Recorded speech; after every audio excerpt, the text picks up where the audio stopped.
Hello बच्चों, स्वागत है आपका हमारे यूट्यूब चैनल ओम लर्निंग क्लासेस में। तो आज की वीडियो में हम लोग सॉल्व करेंगे पार्टनरशिप थर्ड का क्वेश्चन नंबर 20 एंड 21।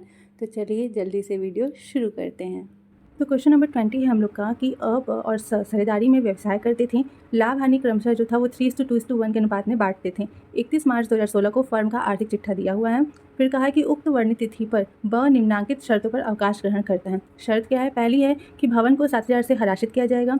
देनदारों पर 5% डूबत ऋण के लिए प्रावधान किया जाएगा। फर्म की ख्याति का मूल्य 9,000 आंका जाए और बिना ख्याति खाता खोले हुए इससे संबंधित समायोजन किया जाए। फिर चौथा है कि 5,000 रुपये तुरंत ब को भुगतान किया जाए और शेष राशि को उसके ऋण खाते में हस्तांतरित किया जाए, जिस पर 6% वार्षिक दर से ब्याज दिया जाएगा। उपयुक्त लेन देनों के लिए जर्नल प्रविष्टियाँ करना है और ब के अवकाश के तुरंत बाद, ठीक है, तुरंत बाद फर्म का आर्थिक चिट्ठा बनाना है। तो आइए जल्दी से इस क्वेश्चन को देख लेते हैं।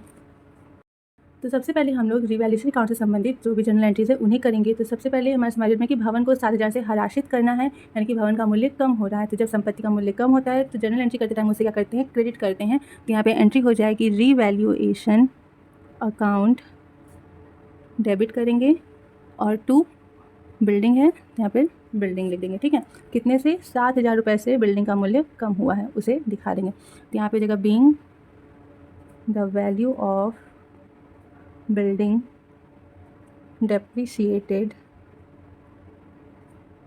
by ₹7,000। ठीक, ये हो गया नरेशन। दूसरा समायोजन है कि देनदारों पर 5% डूबत एवं संदिग्ध ऋणों के लिए प्रावधान करना है। तो डूबत एवं संदिग्ध ऋण से भी हमारे देनदार क्या होते हैं? कम होते हैं, यानी कि हमारी संपत्ति कम होती थी। इसके लिए भी एंट्री क्या होगी? रिवैल्यूएशन अकाउंट, डेबिट करेंगे और to provision for bad debts. ठीक, ये हो जाएगा being the provision for bad debts made. कितना है? तो 5% से। और हमारे देनदार कितने के हैं? तो देनदार हमारे 8,000 के हैं, तो 8,000 का 5% निकालेंगे तो कितना हो गया? 400 रुपये। ये ठीक। फिर उसके बाद रिवैल्यूएशन अकाउंट से संबंधित कोई भी समायोजन नहीं है। तो अब हम लोग क्या करेंगे कि हम लोग देखेंगे कि हमें रिवैल्यूएशन अकाउंट में प्रॉफिट हुआ है या लॉस। तो आप देख सकते हैं कि हमारा रिवैल्यूएशन अकाउंट टोटल 7,400 रुपये से डेबिट है। ठीक है, यानी कि हमें क्या हुआ है? लॉस हुआ है। तो जो लॉस हुआ है उस लॉस को क्या करके सारे पार्टनर्स अपने जो रेशियो है उनका पीएल रेशियो उसमें बांट लेंगे। तो एंट्री क्या हो जाएगी? पार्टनर कौन है? हमारे ABC। तो A debit, B debit, C debit to revaluation account. ठीक, अब देखिए यहाँ पे 7,400 से टोटल डेबिट हुआ है। तो जब हम 7,400 से क्रेडिट करेंगे तभी ना हमारा जो रिवैल्यूएशन अकाउंट है वो बराबर आएगा। तो यहाँ पे टोटल हो जाएगा 7,400। इस 7,400 को वो लोग अपने 3:2:1 के रेशियो में इस लॉस को बांटेंगे। तो यहाँ पर आएगा 3,700 रुपये आएगा ए के हिस्से में लॉस, 2,467 का लॉस बी भुगतान करेगा और 1,233 रुपये का लॉस जो है वो सी भुगतेगा। यहाँ पे एंट्री रहेगा being loss transferred to partners capital account. ठीक, अब इसकी बात होगी हमारी ख्याति संबंधी एंट्री। तो ख्याति संबंधी एंट्री क्या होती है कि रिमेनिंग पार्टनर्स डेबिट होते हैं एंड टू रिटायरिंग पार्टनर होते हैं। तो रिमेनिंग पार्टनर कौन है? ए है, तो ए डेबिट हो जाएगा, सी डेबिट हो जाएगा और टू हो जाएगा रिटायरिंग पार्टनर यानी कि बी। यहाँ पर बीइंग द डिस्ट्रीब्यूशन ऑफ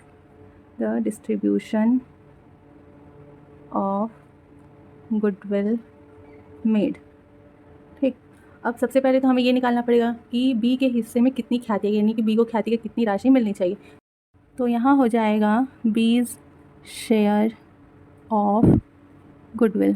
ठीक, तो देखिए टोटल फर्म की ख्याति कितनी है? 9,000 और बी का हिस्सा है 2/6 का। इस हिसाब से बी के हिस्से में कितनी ख्याति आएगी? 3,000 की। इस 3,000 की ख्याति को जो ए है और सी है वो अपने गेनिंग रेशियो में बी को देंगे। तो यहाँ पर हो जाएगा डिस्ट्रीब्यूशन ऑफ गुडविल।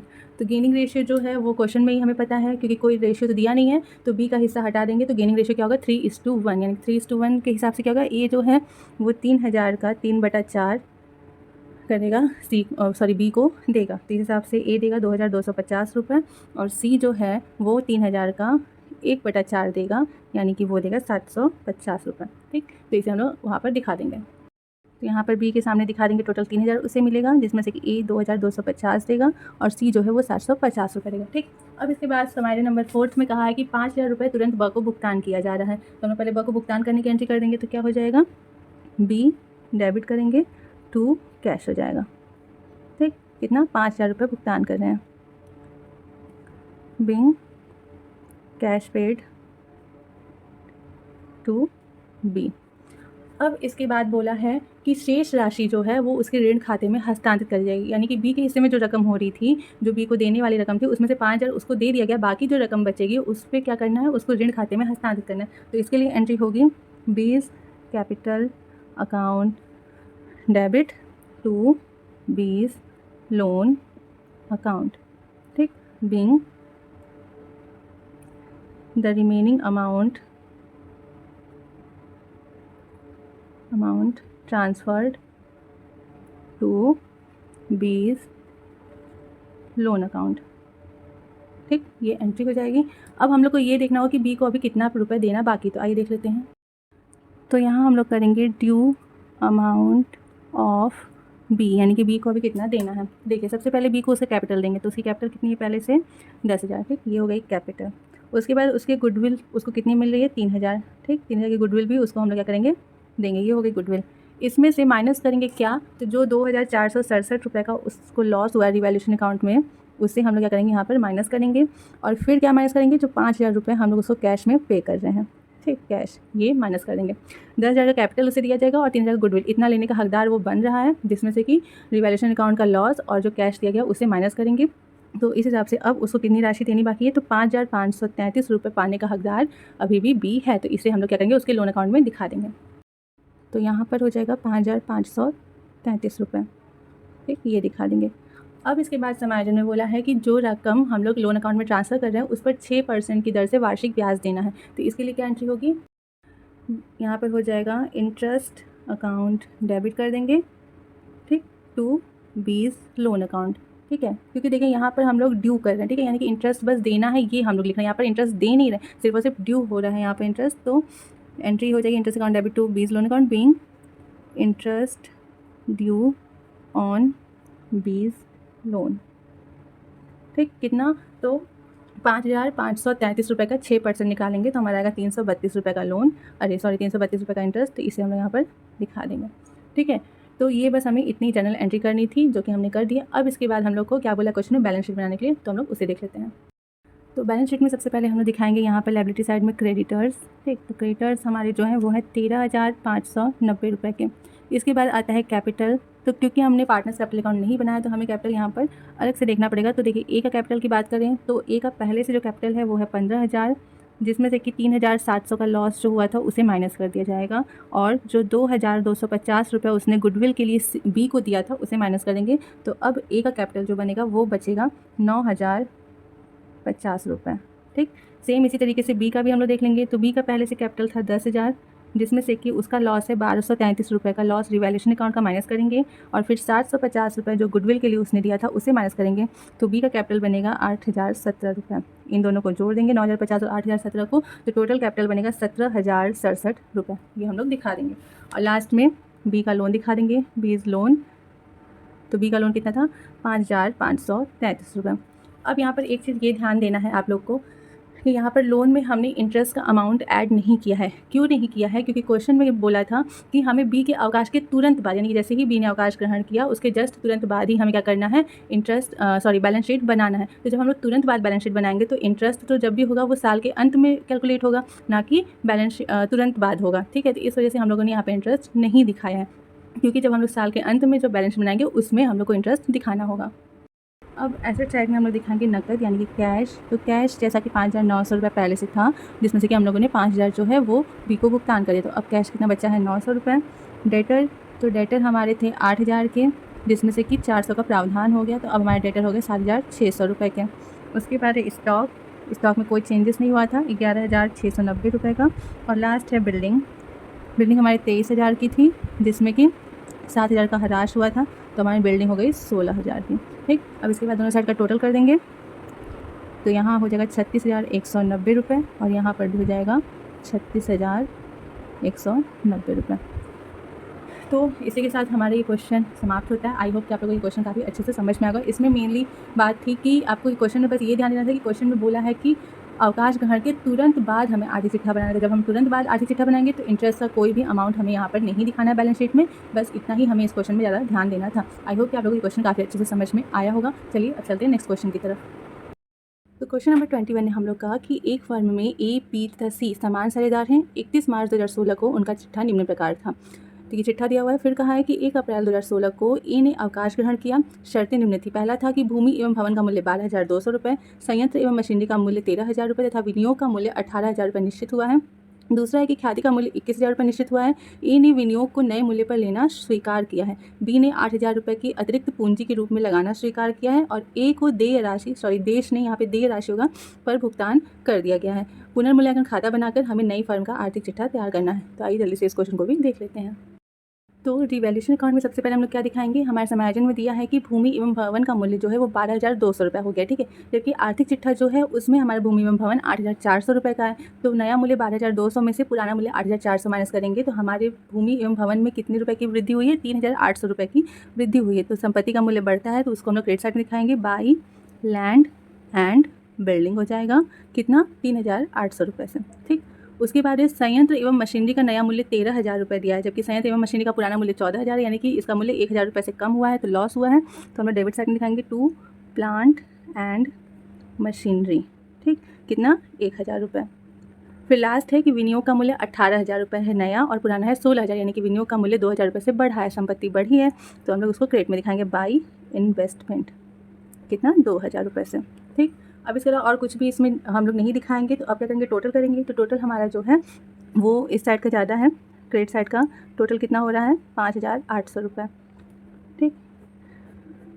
तो 5,800 में से हम लोग 1,000 माइनस करेंगे, 4,800 की प्रॉफिट आएगी। इस प्रॉफिट को पार्टनर्स बांट लेंगे तो यहाँ पे देगा to profit transferred to all partners capital account, ठीक। कौन कौन से पार्टनर्स हैं, तो ए, बी और सी। अब ये 4,800 जो है वो ए, बी और सी में समान साझेदार है ये लोग, इसलिए ये तीनों लोग में बराबर बराबर बटेगा। तो कितना बटेगा, 1,600, हर एक के हिस्से में 1,600 रुपये आएगा, ठीक। तो ये हम लोग यहाँ पे दिखा देंगे। तो ये सिंपल सा हम लोग का रिवैल्यूएशन अकाउंट था। अब क्योंकि हमें पार्टनर्स कैपिटल अकाउंट बनाने के लिए नहीं बोला है तो अब हम लोग डायरेक्टली बैलेंस शीट बनाएंगे। तो बैलेंस शीट में सबसे पहले हम लोग क्या दिखाते हैं, लायबिलिटी साइड में हमारे कैपिटल हो जाएगा, ठीक। कैपिटल किसका, बी और सी का, क्योंकि ए तो अवकाश ग्रहण कर रहा है। अब क्योंकि हमने यहाँ पे पार्टनर्स कैपिटल अकाउंट नहीं बनाया है तो हमें कैपिटल किसी का भी अच्छे से नहीं पता है, इसके लिए हमें कैपिटल क्या करना होगा, इन लोगों का अलग से कैलकुलेट करना होगा।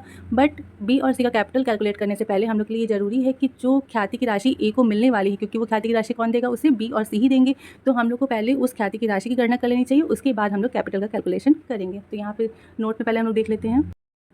तो यहाँ पर हम लोग कर लेंगे, पहले देखेंगे कि ए का हिस्सा कितना बन रहा है गुडविल में। तो ए शेयर ऑफ गुडविल हो जाएगा।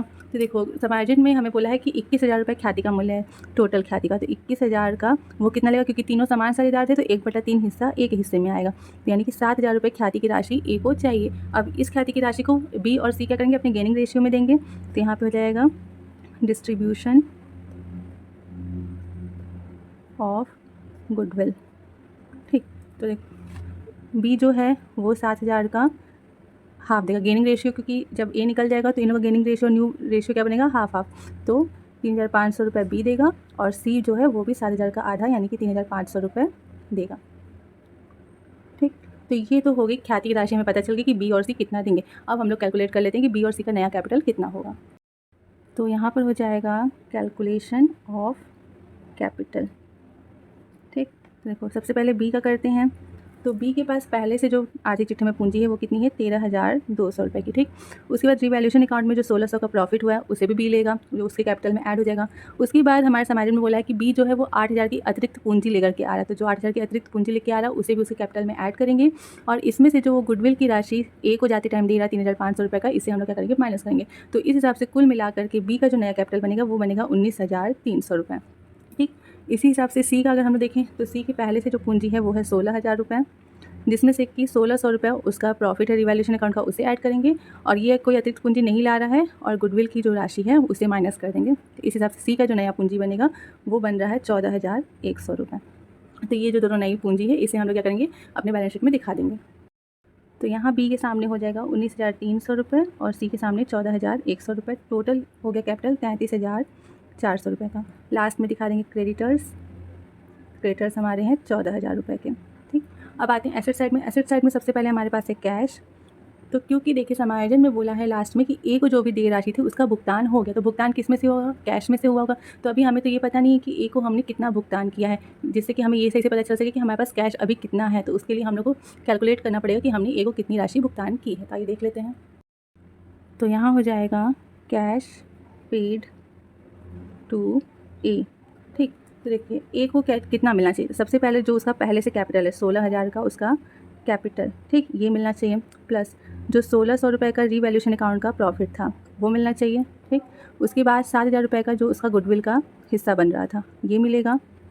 तो इस हिसाब से ये तीनों चीज़ें उसे मिलनी चाहिए। तो इस हिसाब से उसको टोटल कितना मिलना चाहिए, 24,600 उसे मिलना चाहिए। बट इस 24,600 में से उसने क्या किया है, विनियोग को नए मूल्य पर स्वीकार किया, यानी कि 18,000 रुपये का विनियोग खरीद लिया है।